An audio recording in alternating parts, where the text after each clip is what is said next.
दूसरा उत्तल दर्पण क्लियर हो गया। गोलीय दर्पण कितने प्रकार के, कौन कौन? अवतल दर्पण और उत्तल दर्पण और उत्तल दर्पण और अवतल दर्पण और। चलिए तैयार है समझने के लिए? चलिए गोलीय दर्पण कैसे बनता है देखिए। गोलीय दर्पण क्या होता है, एक गोला होता है। गोलीय दर्पण क्या होता है, एक गोला होता है। और गोला जब भी होगा तो क्या लेकर आएगा, एक गगन केंद्र का कोई माइक का लाल बढ़िया गोला नहीं खींच सकता, ठीक है, कमी बेसी हो जाएगा। इसीलिए आप पेंसिल प्रकार का इस्तेमाल करके एक गोला खींचेंगे। खींच लिए? चलिए अब इसको क्या कीजिए, इसको हम लोग क्या बोलते हैं, केंद्र। क्या बोलते हैं? और इसको दो हिस्सों में तोड़िए। तोड़ दिए दो हिस्से में। तो एक हिस्सा कैसा बना ये देखिए, एक हिस्सा ऐसा बना और एक हिस्सा ऐसा बना। बना कि नहीं बना? बना। और आपको पता है कि दर्पण बनाने के लिए दो तरफ में से किसी एक तरफ को क्या करना चाहिए, पेंट करना चाहिए। तो बताइए अगर मैंने ऊपर वाला हिस्सा पेंट कर दिया तो ये कौन सा दर्पण बना? ये अवतल है कि उत्तल है? अवतल है बेटा। और ये अंदर से पेंट कर दिया, ठीक है। चलिए तो ये उत्तल दर्पण है। कैसे पहचानोगे? जिधर पेंट कर दिया, जिधर पेंट कर दिया उधर तो तुम कुछ कर नहीं सकते, तो इसमें भी जिधर पेंट कर दिया उधर तो तुम कुछ कर नहीं सकते। तो कुछ भी करने के लिए अब आप क्या करोगे, इसमें धंसा हुआ भाग में काम करोगे। कोई भी काम क्या करोगे, धंसा हुआ हिस्सा में। इसमें क्या करोगे, उठा हुआ हिस्सा में। तो ट्रिक से पकड़ो, पहले इसको समझो। कोई भी काम आप किसमें करोगे, उठा हुआ हिस्सा में। तो कोई भी काम जब उठा हुआ हिस्सा में करोगे तो ऊ से क्या हुआ, उठा, ऊ से उठा। इसीलिए ऊ से जब उठा हुआ तो ऊ से क्या हो जाएगा, उत्तल। तो उठा हुआ हिस्सा में काम करोगे तो उसको क्या बोलेंगे, उत्तल दर्पण करोगे। उसको क्या कहोगे, उत्तल दर्पण कहोगे। जब उत्तल दर्पण हो गया तो इसमें जो भी काम करोगे वो किधर करोगे, धंसा में करोगे। इसमें करोगे, धंसा हुआ हिस्सा में करोगे। तो इसको क्या कहोगे, अवतल दर्पण। क्या कहोगे, तो जो काम अवतल दर्पण में होगा, जो काम धंसा हुआ हिस्सा में होगा उस दर्पण को अवतल दर्पण, और जो उठा हुआ में होगा उसको क्या कहोगे, उत्तल दर्पण। इतनी बात समझ में पहले आपको आई? दर्पण बनाने के लिए दो हिस्सा में से किसी एक हिस्सा को क्या करना चाहिए, पेंट करना चाहिए। तो पेंट करने के बाद आपको क्या दिखाई दिया कि धंसा हुआ हिस्सा बचा हुआ है। तो धंसा हुआ हिस्सा में कोई भी काम करेंगे, प्रकाश को आने का काम क्या करेंगे आप, धंसा हुआ हिस्सा में करेंगे। वस्तु को किधर से रखेंगे, धंसा हुआ हिस्सा में रखेंगे। तो इस प्रकार ये अवतल दर्पण माना जाएगा। यहाँ प्रकाश जो आएगा वो किस हिस्से में आएगा, उठा हुआ हिस्सा में आएगा। इसीलिए इसको क्या बोलेंगे, उत्तल। ऊ से उठा होता है तो इसीलिए ऊ से उत्तल होता है। जब ये उत्तल पकड़ा गया तो ये अपने आप अवतल पकड़ा गया। आई बात समझ में? चलिए इसको थोड़ा और आगे ले चलते हैं। इतनी बात समझ में आ गई?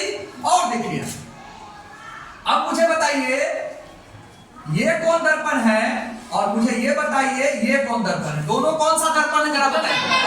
दोनों कौन सा दर्पण है, दोनों कौन सा दर्पण है, कौन सा दर्पण है, उत्तल दर्पण। दोनों कौन सा दर्पण है, उत्तल दर्पण। कौन सा दर्पण है, उत्तल दर्पण। दोनों कौन सा दर्पण है, उत्तल दर्पण है। तो उत्तल दर्पण है तो बेटा ये अब आपका तो पेंट किया हुआ की तरफ से तो कोई काम नहीं होगा, इसमें भी पेंट किया हुआ की तरफ से काम ना होगा। लेकिन आपसे ये पूछा जाए कि मैथ बनाते समय, फिजिक्स में जो मैथ बनाते हैं उसको कहते हैं न्यूमेरिकल्स। क्या बोलते हैं, न्यूमेरिकल्स बनाते समय आपका ये उत्तल ए के साथ, दोनों तो उत्तल है, आप ए के साथ जाओगे कि बी के साथ जाओगे, किसके साथ जाओगे, ए के साथ। क्यों? क्योंकि जो भी कार्य करना है, जो भी वस्तु रखना है वो दर्पण के किधर रखना है, बाईं ओर रखना है। किधर रखना है, मैथमेटिक्स के नजरिए से आपका ये सही है और ये गलत है, और केवल दर्पण पहचानना है तो दोनों दर्पण उत्तल दर्पण है। इतनी बात समझ में आई आपको? चल, तो वस्तु को हमेशा किधर रखेंगे? बाईं ओर। और पेंट कर चुके हैं इस हिस्सा को, तो वस्तु इधर बाईं ओर रखाएगा। और इसमें इधर पेंट कर चुके हैं, तो वस्तु किधर रखा था? दाईं ओर रखा था। दाईं ओर वस्तु रखा था बेटा, तो वस्तु को तो किधर रखना है? वस्तु को हमेशा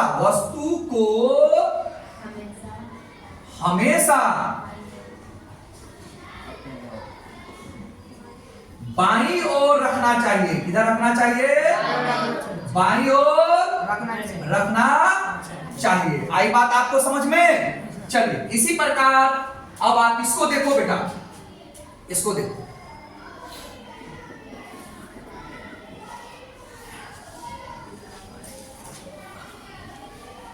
बताओ ये कौन सा दर्पण है? क्या ये दोनों अवतल है? क्या ये दोनों अवतल दर्पण है? मानते हो? क्यों माने अवतल दर्पण है? बोलो। परावर्तक सतह बोलेंगे।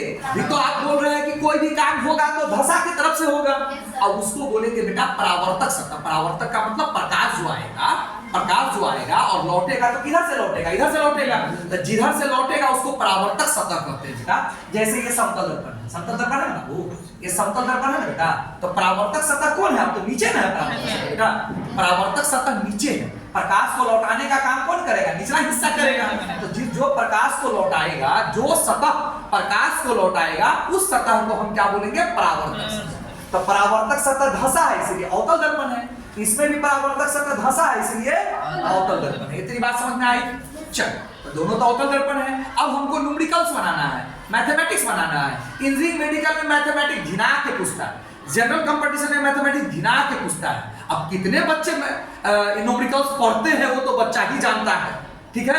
चल, अब मुझे बताइए कि वस्तु को हमेशा किधर रखना है? बाईं ओर। तो इस दर्पण में तो बाईं ओर इधर हुआ। इस दर्पण में तो बाईं ओर किधर हुआ? इधर हुआ। और इधर क्या हो गया बेटा? दाईं ओर। ये तो दाईं ओर हो जाएगा बेटा। और वस्तु जो रखना होगा, आपको तो बताया हुआ हो कि वस्तु जिधर पेंट है उधर तो वस्तु आप रख ही नहीं सकते। तो वस्तु आप किधर रखेंगे? वस्तु को जो रखना होगा बेटा, ये जो कार है, गाड़ी है, इस वस्तु को जो रखना होगा तो दाईं ओर रखना होगा।